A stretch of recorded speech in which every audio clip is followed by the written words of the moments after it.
Cartago, el Holocausto Romano, episodio 1.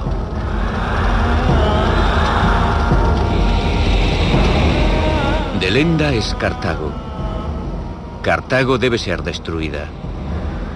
3 breves palabras proferidas por boca de una superpotencia, Roma.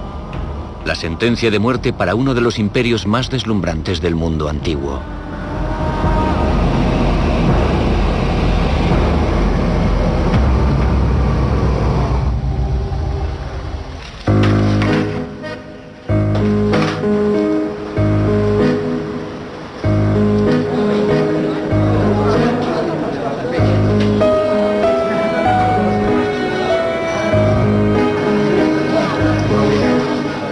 Era una bonita mañana de primavera cuando empezó el Armagedón. La ciudad de Cartago, situada en el Túnez actual, llevaba 3 años sufriendo ataques cuando el ejército romano irrumpió a través de sus puertas. A partir de aquel momento, a sus inocentes habitantes les quedaban unas semanas de vida. La muerte había llegado a Cartago y nadie iba a librarse. Las órdenes eran precisas: no dejar ni un edificio en pie y a nadie vivo. Lo que siguió fue un holocausto. Las tropas romanas derribaron el edificio del Senado de Cartago, quemaron su biblioteca y profanaron sus santuarios sagrados. Durante un año de feroz destrucción, redujeron la ciudad a polvo. Al aniquilar Cartago, 150 años antes de Cristo, los romanos hicieron desaparecer a toda una civilización. Roma quiso borrar del mapa a Cartago total y permanentemente. El año del despiadado genocidio romano casi no se recuerda hoy día. La actual Cartago es un lugar de inocentes ruinas visitadas por los turistas. Pero en el 146 a.C., este lugar contempló la matanza de todo un pueblo, de una civilización que había vivido aquí durante casi 8 siglos. La cuenta atrás de la destrucción había empezado 3 años antes, cuando 85.000 soldados zarparon de Roma rumbo a Cartago, situada en la costa norte de África. Habían asediado la ciudad, dejando a sus habitantes demasiado débiles para luchar. Los romanos habían sometido a un duro cerco a Cartago. Habían bloqueado los puertos, privando así a los cartagineses de los necesitados suministros de comida. E incluso el molinero que vivía en esta casa, se ha hallado su muela, seguramente tendría muy poco trabajo en los últimos meses de existencia de la ciudad. Pero sí habría alguien muy atareado, los enterradores, que irían de puerta en puerta recogiendo los cadáveres. El hambre y las enfermedades acabarían con los más ancianos, con los más jóvenes y con los enfermos. De hecho, los arqueólogos del siglo XIX encontraron fosas comunes donde las víctimas del asedio romano habían sido arrojadas sin ceremonias.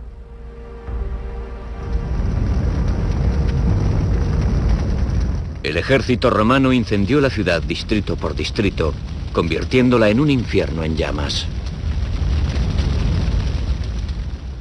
Cuando los romanos prendieron fuego a estos edificios para hacer salir a sus habitantes, el calor fue tan intenso que puso estos muros al rojo. Fíjense en estas marcas de hollín en estos sillares de arenisca. Tuvo que ser un auténtico infierno. Las llamas tardaron en extinguirse 17 días.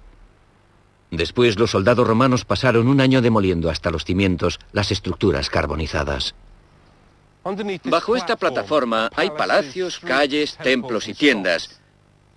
Las casas de aquellas personas y sus posesiones más preciadas. Las vidas de miles de cartagineses asesinados, ahora nada más que polvo.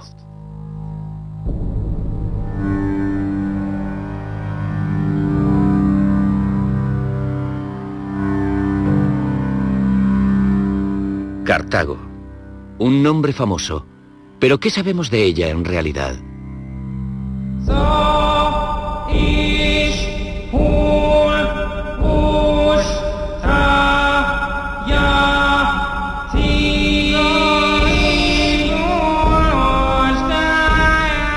Prácticamente nada, que es justo lo que deseaban los romanos. Cuando derribaron la soberbia biblioteca de Cartago, impidieron que se volviese a escuchar a los cartagineses a través de sus propias palabras.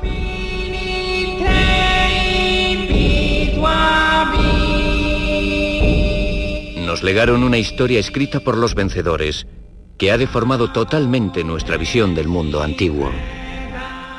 Aprendimos que la civilización occidental fue construida por Egipto, Grecia y Roma, pero lo que quiero demostrar es que si prescindimos de Cartago, distorsionaremos enormemente nuestro propio pasado. A Cartago tanto se la compadece como noble víctima de la historia, como se la tacha de cruel, perversa y débil. Pero no lo veo del mismo modo. Opino que Cartago fue la maestra de quien los romanos aprendieron a construir un imperio, y era tan poderosa que se interponía en el camino de la grandeza de Roma. Permitan que les cuente una historia acerca de cómo el nacimiento de una superpotencia exigió la desaparición de otra.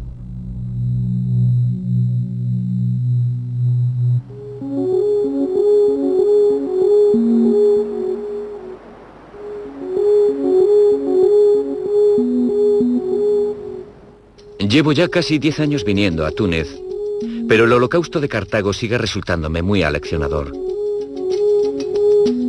Los romanos fueron muy eficaces, así que ahora ya no queda casi nada de la antigua Cartago. Pero si nos fijamos bien, aún se ven sus fantasmas. En los barrios periféricos del Túnez moderno, que muestran la gran extensión de la antigua ciudad, situada justo debajo y que ocupa 51 kilómetros cuadrados. En las casas blancas actuales, como los edificios de 6 plantas de la ciudad antigua, bóvedas aparte. Y en los rostros de sus habitantes de hoy. Muchos tunecinos actuales pueden tener genes de los cartagineses, descendientes de pobladores de Oriente Próximo y bereberes norteafricanos.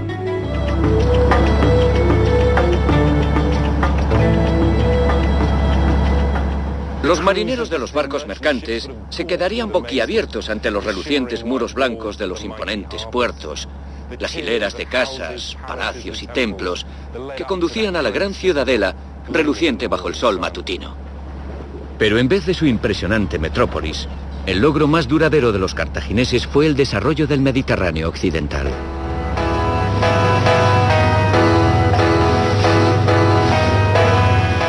Antes de que ellos entrasen en escena, muy pocas naciones sabían cómo surcar los mares, y la mayor parte de los pueblos mediterráneos vivía en comunidades aisladas. En sus ágiles barcos, los cartagineses integraron aquellas regiones distantes en un imperio que abarcaba desde España y Córcega hasta Sicilia y el norte de África. Para ellos el Mediterráneo no era un vacío entre países, sino el contorno de un continente supuesto. Su mundo estaba formado por coordenadas en una carta marina. Su vasta flota comercial de 700 buques se convirtió en cinta transportadora marítima. En sus viajes por la cuenca del Mediterráneo, establecieron ciudades en la ruta comercial desde Cagliari a Cádiz. Ciudades que eran enclaves marítimos como Palermo, con su soberbio puerto comercial.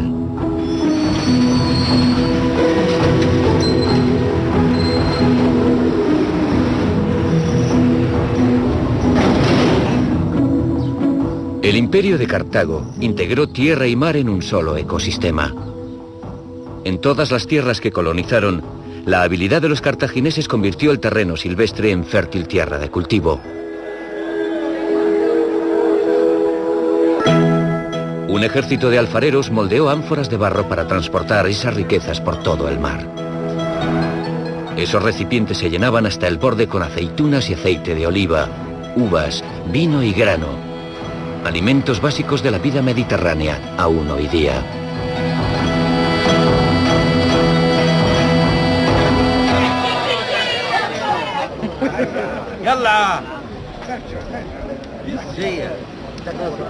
Cartago ayudó a crear una cultura transmediterránea. Siempre me sorprende cuando visito las zonas de la cuenca mediterránea la similitud y estilo de vida que existe aquí en Túnez, en Sicilia y en España.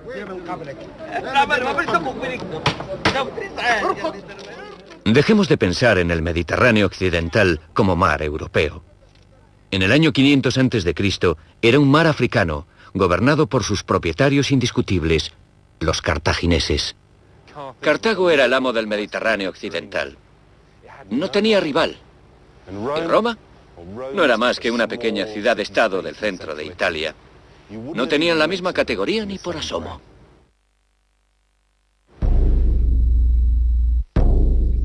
Todos conocemos la versión de Roma plasmada por Cecil B. DeMille, una ciudad de grandes monumentos de mármol de proporciones descomunales.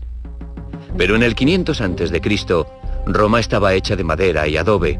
Era un pueblucho a orillas del río Tíber. ¿Un imperio romano? Ni soñarlo. La historia de Cartago nos obliga a ver a los romanos de otra forma. No como rectos legisladores, sino como zafios advenedizos. No como adalides de la civilización, sino como ambiciosos despiadados. En el 300 a.C., Roma luchaba por abrirse camino, para convertirse en un estado militarizado, mediante un monstruoso embrión con un destino que cumplir que luchaba por nacer. Roma había empezado a impacientarse. Las islas próximas a su costa occidental eran todas cartaginesas. Cartago se había acercado demasiado para su gusto. En Cerdeña, Cartago disponía de abundantes riquezas, extraídas de sus minas de plata, oro, cobre, estaño y zinc.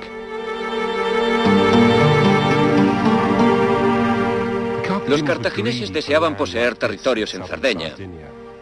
Un territorio literalmente cuajado de metales preciosos. Aparte de eso, su ubicación en medio del mar era cómoda, lista para cargar sus metales en los barcos cartagineses que aguardaban. Durante más de 300 años, la gran riqueza mineral de Cerdeña y España ayudó a financiar la marina cartaginesa, ocupada en patrullar el mar Mediterráneo para mantenerlo abierto al comercio.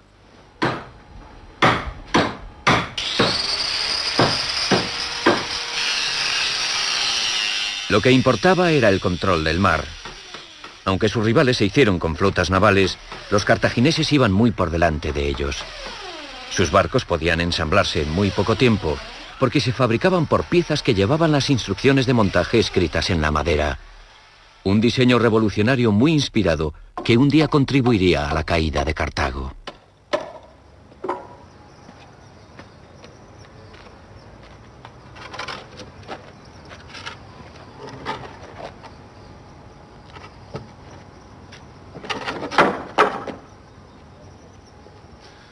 El caso es que cualquiera, bueno, casi cualquiera, con rudimentarios conocimientos de carpintería podría montar aquellos barcos. Una vez conseguido el patrón, no era necesario tener gran experiencia para montarlo. Así que 2000 años antes de Ikea, los cartagineses crearon los barcos desmontables. Y aquí lo tenemos. Un instrumento de primera para infundir terror a los enemigos. La flota cartaginesa de buques de guerra era más veloz y mejor que cualquier otra del Mediterráneo. Eran días idílicos para Cartago, pero no oyó el rumor distante, procedente de Italia, al otro lado del mar. Roma, aquella pequeña e insignificante ciudad-estado, tras una serie de guerras sangrientas, había dominado todo el centro de Italia. Roma empezaba a cobrar fuerza, pero todavía no era más que una pequeña potencia regional. Nada que preocupase a los cartagineses. O eso pensaban ellos. Pero Roma se había convertido en competidora. Sus legiones avanzaban hacia el sur, apoderándose de los territorios a su paso, ciudad a ciudad, estado a estado. Mientras los cartagineses se deleitaban en sus éxitos, las miradas codiciosas comenzaron a recelar de su buena suerte.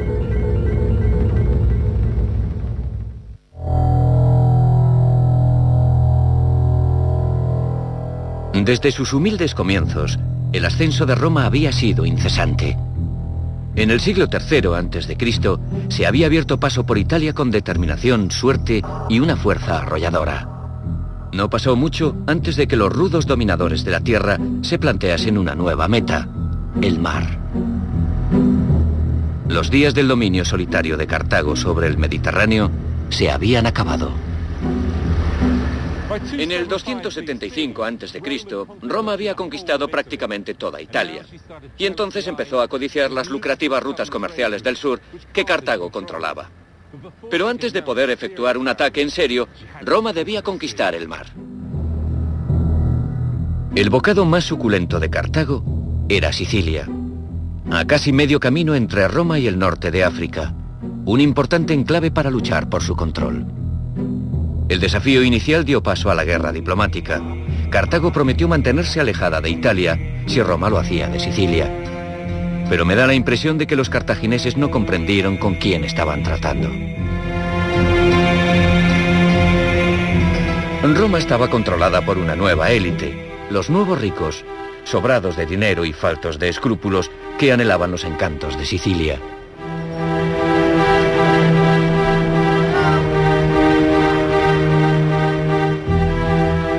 Podrán comprender por qué, en este maravilloso emplazamiento arqueológico, un asentamiento cartaginés en la pequeña isla de Motia, en la costa oeste de Sicilia. Esta comunidad dirigía un lucrativo lugar de parada para los barcos cartagineses que circulaban por el Mediterráneo.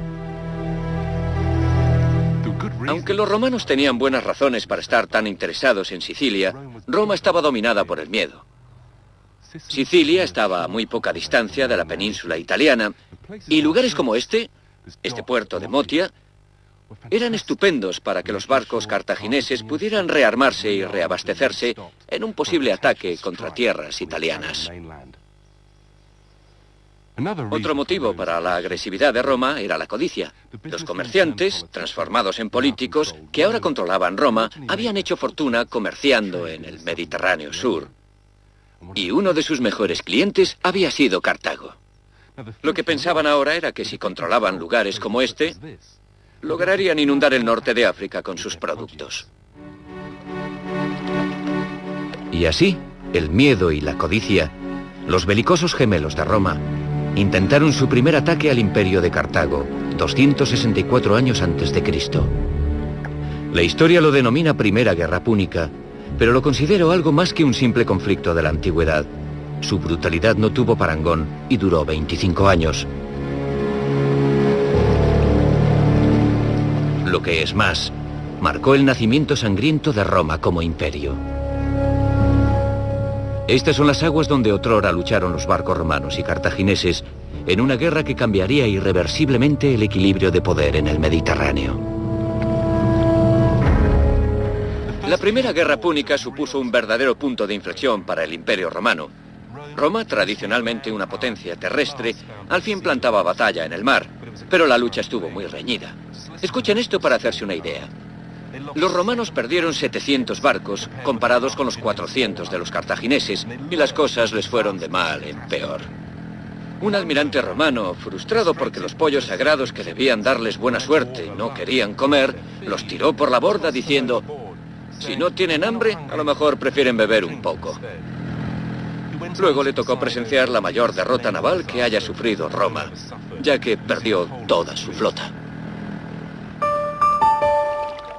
Pero en la que puede ser una de las ironías más amargas de la historia antigua, ocurrió que los cartagineses sin querer transformaron a Roma en una gran potencia marítima.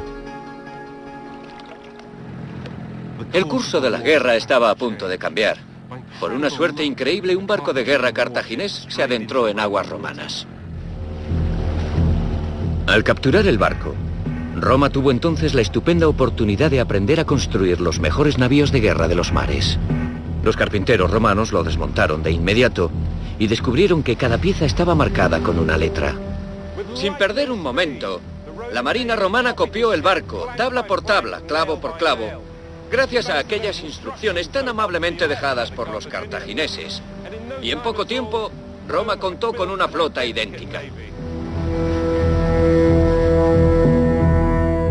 En 45 días, construyeron la pasmosa cifra de 220 barcos. Roma ya podía enfrentarse a Cartago en igualdad de condiciones. Si lograba vencer a Cartago en el mar, se libraría del único obstáculo para explotar el Mediterráneo. El equilibrio de poder fluctuó violentamente entre Roma y Cartago durante otros 20 años, hasta que en el 241 a.C., Cartago sufrió una derrota catastrófica y se vio obligada a devolver sus tierras en Sicilia. Ahora Roma podía controlar la entrada al Mediterráneo occidental. Podía ejercer el control y recaudar impuestos y decidir quién podía entrar o salir. Roma había infligido una aplastante derrota a Cartago en su propio elemento, el mar. Y Roma puso sus ojos en el imperio mediterráneo de Cartago. Mediante una feroz contienda, Roma había ascendido a superpotencia. Aquí vemos una reconstrucción de la columna que se erigió para conmemorar el fin de la Primera Guerra Púnica. Esta inscripción describe la famosa victoria naval sobre los cartagineses. Hay que comprender que 20 años antes, Roma ni siquiera tenía una armada, y ahora había vencido a Cartago, la reina del mar Mediterráneo. Y los romanos estaban inmensamente orgullosos de esa victoria. Habían observado y aprendido, se habían enfrentado a Cartago en su propio terreno y la habían vencido. ¿Cómo debieron de disfrutar aquellos romanos viendo derrotada a la gran superpotencia? Obligaron a Cartago a pagar el equivalente a decenas de millones de euros en reparaciones de guerra.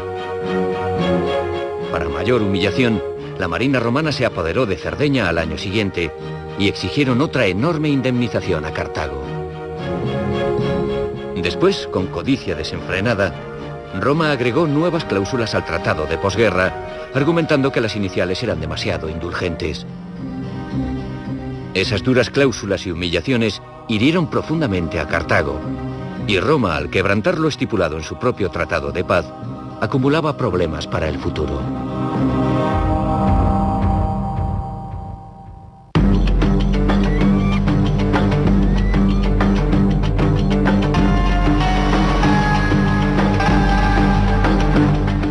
Cartago era un hervidero de resentimiento tras la derrota infligida por Roma. Habían tenido que entregar una parte de su imperio a un puñado de advenedizos que se aprovechaban de ellos mediante extorsiones y multas. Los jóvenes de Cartago deseaban la revancha, y de este ambiente de odio y humillación, la venganza fue tomando cuerpo. Al joven general Amílcar Barca lo enviaron al sur de España para que tratase de reavivar la fortuna cartaginesa, y dio con un filón. Este terreno, que ahora está agotado tras 2000 años de explotación, en un tiempo estuvo cuajado hasta los topes de metales preciosos, sobre todo plata, lo más cotizado en el mundo antiguo. Y con aquello, Cartago ya podía pagar sus deudas a Roma y contar con respaldo para atacar su poder. Primero, Amílcar llevó a cabo una enorme expansión en España, hasta que Cartago dominó casi todo el país. Después utilizó esa nueva riqueza para reurbanizar antiguas ciudades fenicias como Cádiz, aquí en el sur, arrebatando así el centro de poder de Cartago a la vieja guardia del norte de África. Si la clase poderosa de Cartago creía que Amílcar se sometería a su voluntad, iba a llevarse una sorpresa. Ese aventurero cartaginés tenía sus propios planes. Se construyó una capital imperial propia y con descaro le puso el nombre de Cartago, en recuerdo de la ciudad originaria. Con su bello puerto, su palacio real y su templo de Esmun, aquella fue la Cartago de España. Amílcar y sus herederos levantaron un estado díscolo y beligerante que estaba deseando enfrentarse a Roma. Y para los moderados de la antigua madre patria, Cárjadas, Cartago, estaba peligrosamente fuera de control.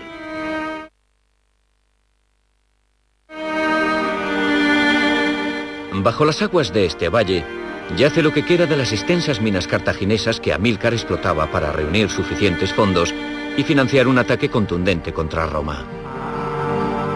Incluso implicó a su propio hijo en la venganza. Y aquí ya entramos en la leyenda, que habla de un padre autoritario y un hijo obediente. El chico hace un juramento de odio eterno contra el enemigo ante el altar de los dioses y nunca lo olvida. Se necesita una historia legendaria como esta para el general más famoso de la historia. No se trata de un don nadie cualquiera. Ese debutante es Aníbal. Aníbal fue la peor pesadilla de Roma. Era cartaginés y un brillante general de infantería.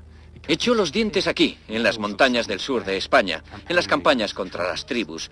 Además, tenía un as en la manga, 21 elefantes. Imaginemos 3 toneladas de carne de elefante africano abalanzándose sobre nosotros, envalentonados por el vino que les habían dado a beber.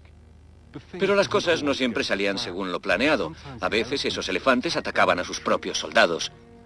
Y por eso cada uno de los conductores llevaba un punzón de metal para clavárselo en el cráneo al elefante y matarlo de forma instantánea.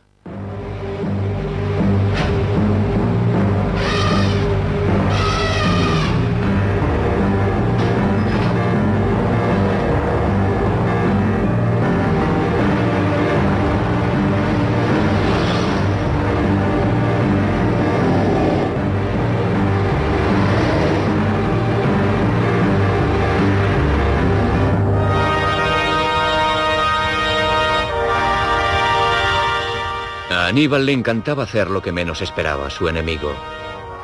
Pero ese carácter voluble a menudo resultó peor para su propio bando que para los romanos. Solo un elefante sobrevivió al viaje épico y Aníbal tuvo que parar para reclutar más soldados debido a los muchos que había perdido.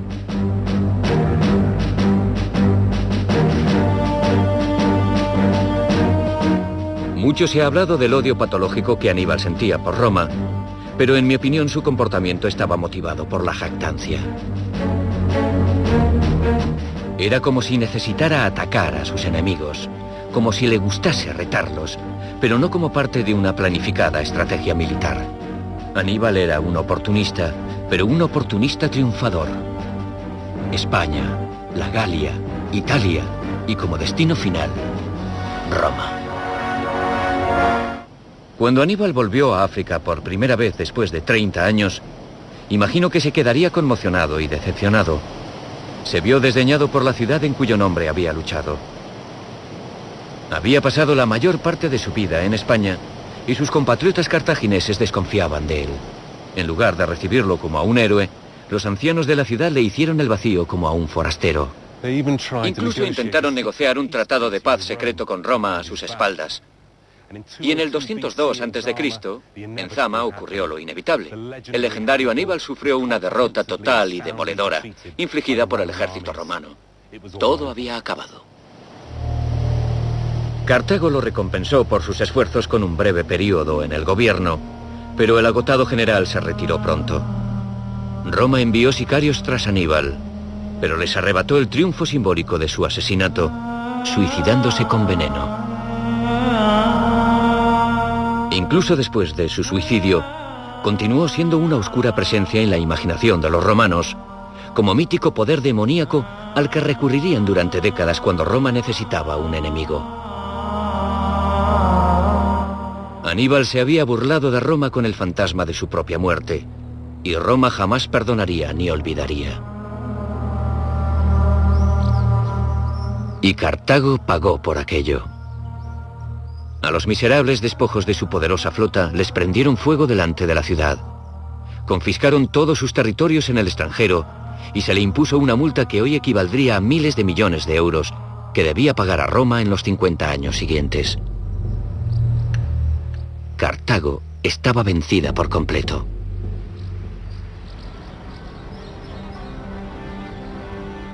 Lo que me parece increíble es que no fuera ese el momento que Roma escogió para eliminar a Cartago de la faz de la tierra y que esperase más de 40 años para arrasarla por completo, cuando ya no existía una excusa lógica. Pero para los romanos la venganza era un plato que se servía frío.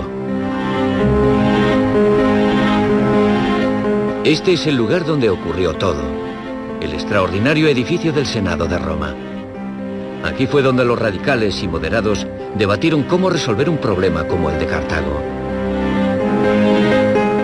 Los radicales estaban encabezados por una de las figuras más polémicas de la República Romana, Catón, un individuo extremista y xenófobo que medía su propia vida según las hazañas cartaginesas.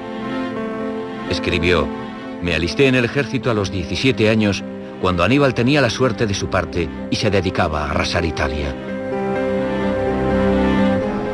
A diferencia de muchos de sus colegas del Senado, que se sentarían con él en estas gradas, Catón no podía presumir de linaje aristocrático. Pero siempre tratando de alabarse, le encantaba que todos supiesen la vida modesta que llevaba, trabajando en los campos con sus esclavos y alimentándose de nabos y de té. Catón afirmaba que la escasez de estatuas con su efigie en Roma probaba su extrema modestia. Otros lo achacaban a su repulsiva apariencia. A Catón, ese puritano aguafiestas, le encantaba clamar contra la vida lujosa de sus colegas del Senado. Consiguió que destituyeran a un senador por el abyecto crimen de haber besado a su esposa en público. Pero Catón reservaba su odio más venenoso para Cartago. Este veterano de la Segunda Guerra Púnica creía firmemente que Roma debería haber destruido Cartago cuando había tenido oportunidad. Y todos sus discursos terminaban con la frase: «Delenda est Cartago. Cartago debe ser destruida».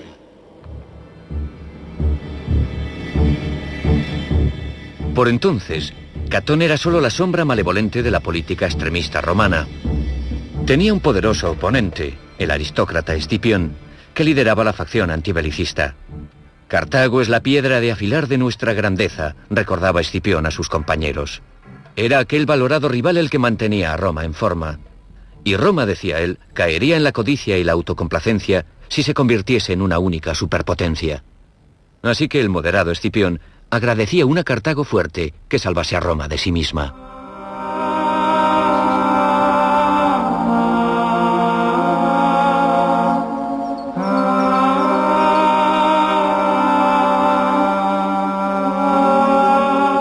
Debería haber habido paz, pero un milagroso renacimiento de Cartago alborotó de nuevo a los extremistas. La economía cartaginesa florecía. 10 años después de su derrota más tremenda, los cartagineses transformaron la crisis en triunfo. Lograron liquidar todas sus deudas de guerra con Roma 40 años antes de la fecha.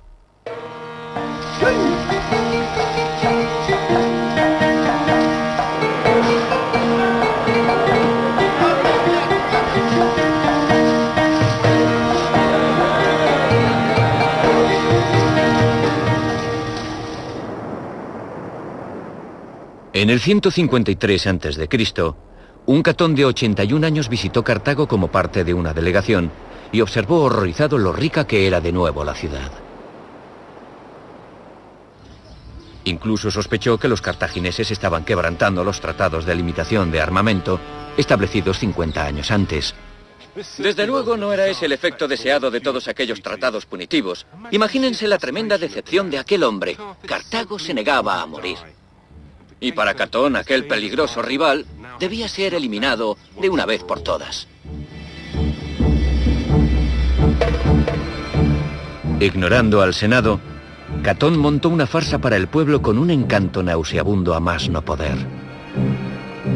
Estrechó manos, organizó juegos públicos, avivó la codicia de Roma por la riqueza de Cartago y manipuló el miedo que los romanos siempre habían sentido desde que Aníbal había zarandeado a la poderosa república. Catón remataba todos sus discursos con la malévola frase: «Delenda es Cartago. Cartago debe ser destruida». Catón ofreció su mejor actuación aquí, en el Senado. Cuando se abrió la toga, dejó caer unos higos maduros. «¿De dónde creéis que proceden?», dijo. «De la vivaz y muy próspera Cartago, a solo 3 días en barco de aquí».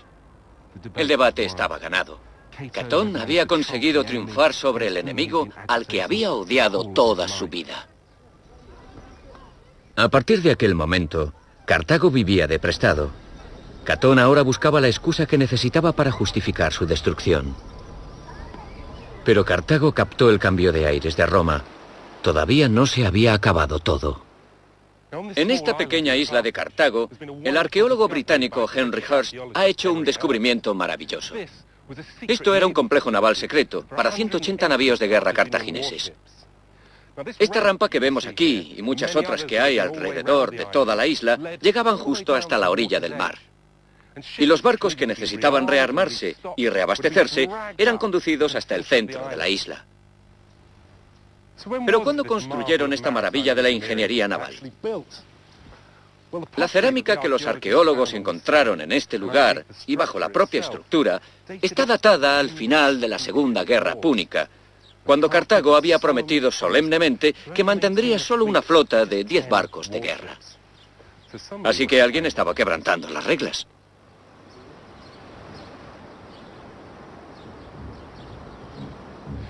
Solo existía este estrecho canal, en la actualidad bloqueado por esta carretera, que comunicaba aquellos puertos militares con los puertos comerciales autorizados y el mar abierto. De manera que estaban bien ocultos a los indiscretos ojos romanos. Y no solo eso, sino que en la isla había una torre elevada desde donde podían vigilar si se acercaban los inspectores de armas romanos. El viejo y amargado Catón estaba en lo cierto. Cartago, sin atenerse a lo acordado, se estaba rearmando.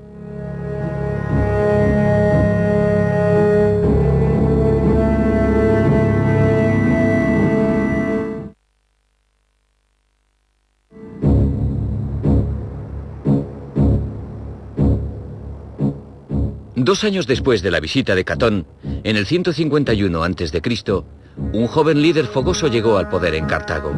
Su nombre era Asdrúbal. Poco después, Asdrúbal estaba luchando para defender a Cartago de las incursiones de un reino vecino. Pero al hacerlo quebrantó precipitadamente los términos del Tratado de Paz con Roma. Los romanos ya tenían la excusa que necesitaban para entrar en guerra con Cartago. Roma situó a un nutrido ejército de 85.000 hombres a distancia de ataque y emitió un ultimátum: que Cartago se desarmase totalmente. Asdrúbal lo acató. Entonces los romanos plantearon una nueva exigencia abusiva: que los cartagineses abandonaran su capital y se alejaran del Mediterráneo para siempre. Enfrentada a la extinción, Cartago no tuvo más remedio que plantar cara y luchar. Lo último que hizo Catón antes de morir fue asegurarse de que el hombre responsable de la destrucción de Cartago fuese otro miembro de la dinastía de los Escipiones. Escipión sabía qué hacer exactamente. Estranguló a Cartago con un asedio. En venganza, Asdrúbal ordenó que arrancasen con ganchos de metal los ojos, lenguas y genitales a los prisioneros romanos sobre las murallas de la ciudad. Después los desollaron y lanzaron sus cuerpos aún con vida a los romanos que asediaban la ciudad. Había llegado el momento de que los romanos actuasen.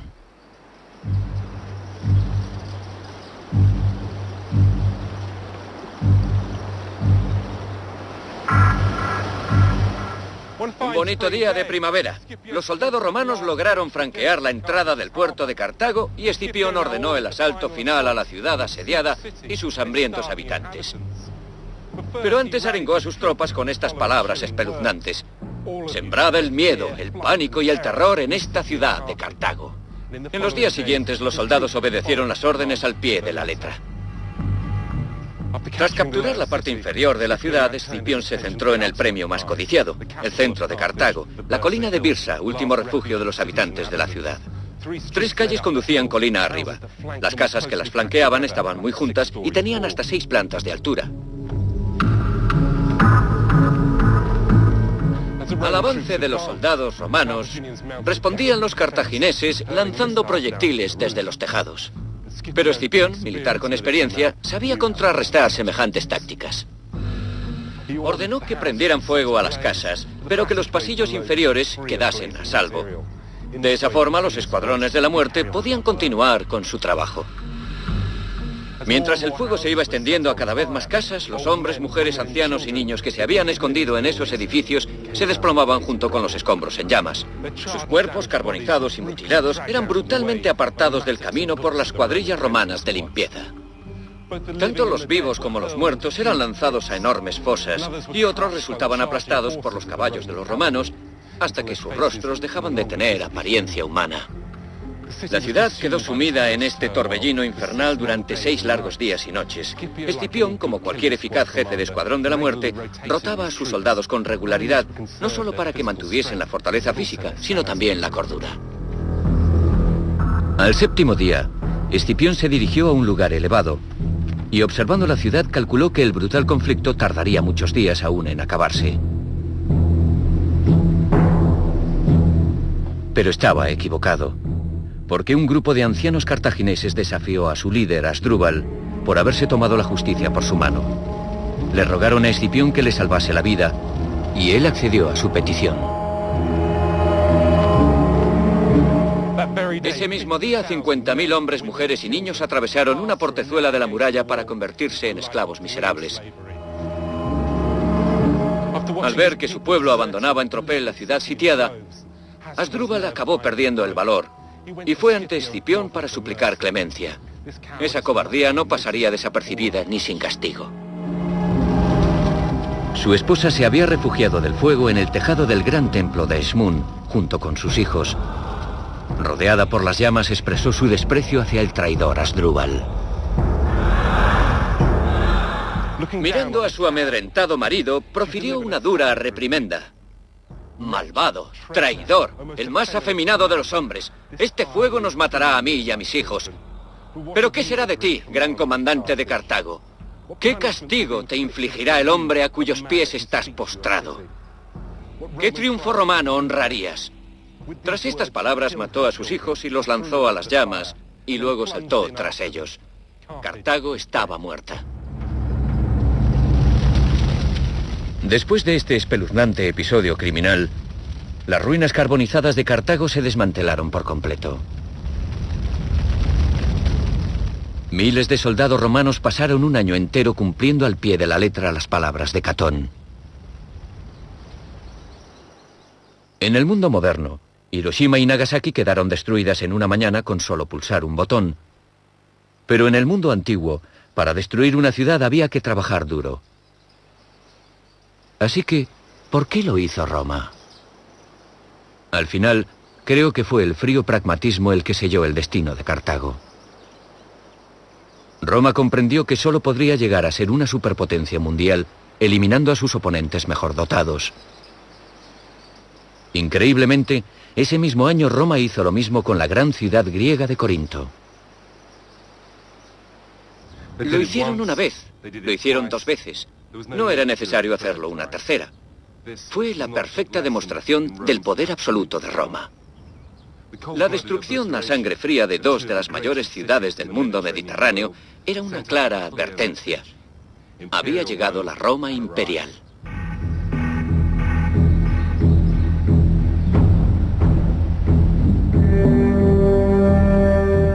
Las cosas jamás volverían a ser iguales en el mundo mediterráneo.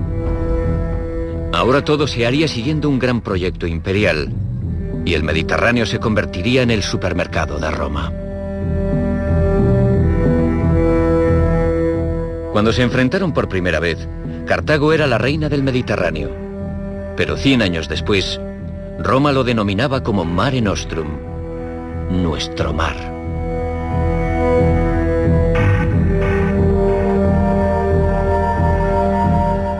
Y todo se hizo por esto. Estos restos de un naufragio romano, que hoy están en el Museo de Cádiz, ofrecen un maravilloso ejemplo de las riquezas de que dispuso Roma tras la derrota de Cartago. Ese barco crujía por el peso de los productos naturales de la cuenca mediterránea. Hay lingotes procedentes de las minas de plomo de España, y esas ánforas estarían llenas hasta el borde de vino, aceitunas, aceite y trigo. Ese fue el verdadero botín de las guerras púnicas. Los soldados romanos que habían aniquilado Cartago volvieron a casa para su desfile triunfal por el centro de Roma. El mismo lugar donde desfilan hoy los italianos. Les esperaba una sorpresa.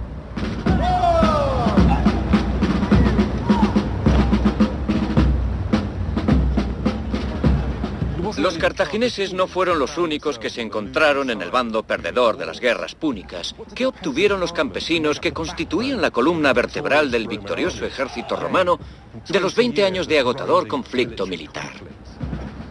El flamante triunfo por el que habían desfilado por las calles de Roma, con guirnaldas de flores y vitoreados por las multitudes, les había hecho creer que les esperaba un futuro mejor. No obstante, pronto se darían cuenta de que los habían engañado. Los senadores de Roma no tenían intención de compartir el botín de las guerras púnicas. Incluso habían robado las tierras a los soldados mientras ellos estaban fuera luchando. Mientras la aristocracia incrementaba sus beneficios, nacía una nueva clase baja que dependía de limosnas y pan gratuito. La propia tierra de los veteranos se utilizaba para cultivar el trigo que los alimentaba, grandes porciones de carbohidratos para mantenerlos dominados. Y se construyeron complejos de ocio junto al Coliseo para mantener entretenidas a las masas. Al final, la recompensa por toda una vida luchando contra Cartago era una entrada rebajada para ver una pelea entre humanos. El pan y circo resultó bastante decepcionante para las masas.